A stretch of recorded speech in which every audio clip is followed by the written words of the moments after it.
যে আমাদের দেশের অবস্থা 10 বছর আগে, 20 বছর আগে যে পর্যায়ে ছিল বা 30 বছর আগে যে পর্যায়ে ছিল, বর্তমানে কি সে পর্যায়ে কিনা। বাংলাদেশ রেজিস্ট্রেশন এমপ্লয়িজ অ্যাসোসিয়েশনের চট্টগ্রাম বিভাগীয় সম্মেলন 2026 শনিবার 18 জুলাই দুপুরে নোয়াখালী শিল্পকলা একাডেমি অডিটোরিয়ামে অনুষ্ঠিত হয়েছে। সম্মেলনে সভাপতিত্ব করেন নোয়াখালী সদর সাব রেজিস্ট্রার কার্যালয়ের অফিস সহকারী ও সম্মেলন প্রস্তুতি কমিটির আহ্বায়ক মোহাম্মদ আলাউদ্দিন আলো। প্রধান অতিথি ছিলেন নোয়াখালী 4 আসনের সংসদ সদস্য আলহাজ মোহাম্মদ শাহজাহান। বিশেষ অতিথি হিসেবে উপস্থিত ছিলেন নোয়াখালী জেলা পরিষদের প্রশাসক হারুনুর রশিদ আজাদ, সংগঠনের প্রধান উপদেষ্টা ও সাবেক সভাপতি জয়নাল আবেদিন, কেন্দ্রীয় সভাপতি হেলেনা খাতুন এবং সাধারণ সম্পাদক সৈয়দ বায়জিদ। অনুষ্ঠানের শুরুতে অতিথিদের ফুল ও ক্রেস্ট দিয়ে সংবর্ধনা জানানো হয়।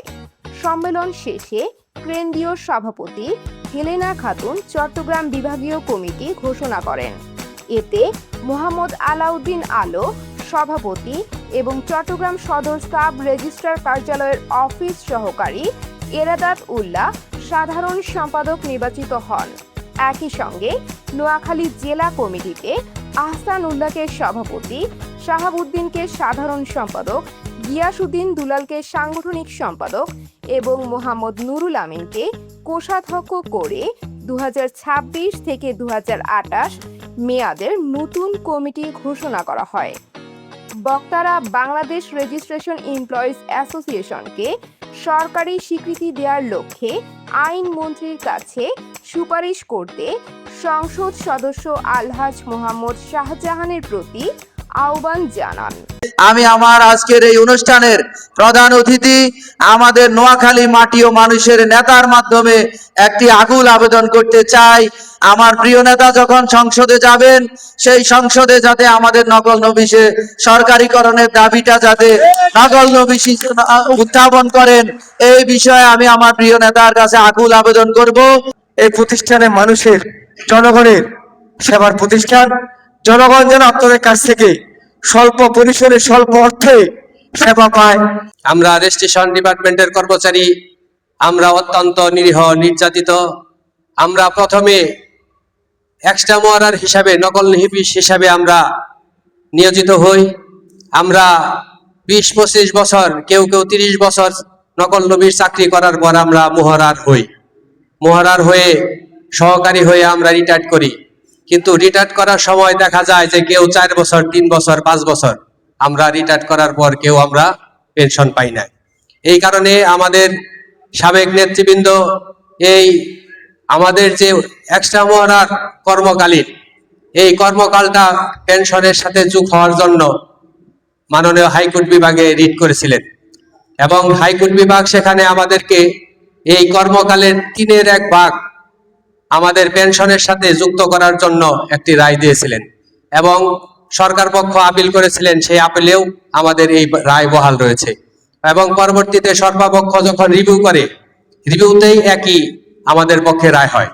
আমরা পরবর্তীতে কন্টেম করি, কন্টেম চলমান আছে। এরপর আমরা আমাদের এই 1/3 রায় বাস্তবায়নের জন্য আমরা আইজারের বরাবরে একটি দরখাস্ত করি। পরবর্তী সেই দরখাস্ত আইজার সাহেব আইন মন্ত্রণালয়ে পাঠায়।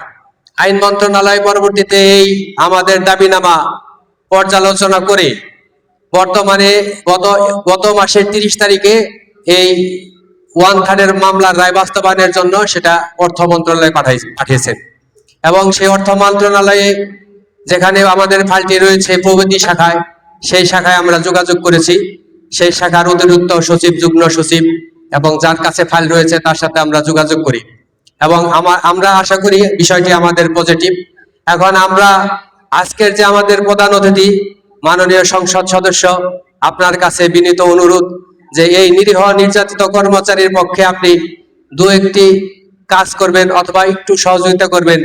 আমাদের যে মাননীয় অর্থমন্ত্রী, ওনাকে যদি আপনি একটু বলে দেন তাহলে আমাদের এই 1/3 মামলার রায় আমাদের সফলতার মুখ আমরা দেখতে পারি। বাংলাদেশে আমাদের প্রধানমন্ত্রী তারেক রহমান বাংলাদেশকে যেভাবে গড়তে চাচ্ছেন, বাংলাদেশকে একটি ন্যায়, নীতি এবং আদর্শ ভিত্তিক একটি রাষ্ট্র প্রতিষ্ঠা করতে যাচ্ছেন। আমি মনে করি এর মধ্যে সাব রেজিস্ট্রি অফিস একটি আমি মনে করি অবদান রাখতে পারে। সম্মানিত সংসদ সদস্য, আমাদের দিকে একটু খেয়াল রাখুন।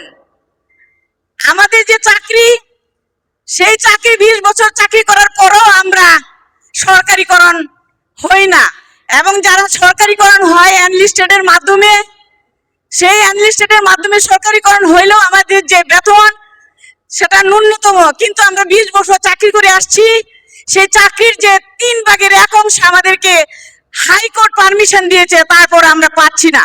এই মোহরার শব্দ যদি আমরা কাউকে বলতে যাই, তাহলে অনেকে মুহুরি হিসাবে ধরে, কেউ বলে উকিলের মুহুরি, কেউ দলিল লেখকদের মুহুরি, এরকম বলে। কিন্তু এটা যে ব্রিটিশরা যে নাম রেখে গেছে মোহরা, এইটা আজ পর্যন্ত আমরা অনেকবার চেষ্টা করছি যে সময় স্কেলে একটা নাম, সুন্দর একটা নাম দেওয়ার। আজকে ইউনিয়ন কাউন্সিলে যে কেরানি ছিল তার এখন পদবি হয়ে গেছে সচিব, ইউনিয়ন কাউন্সিলের সচিব।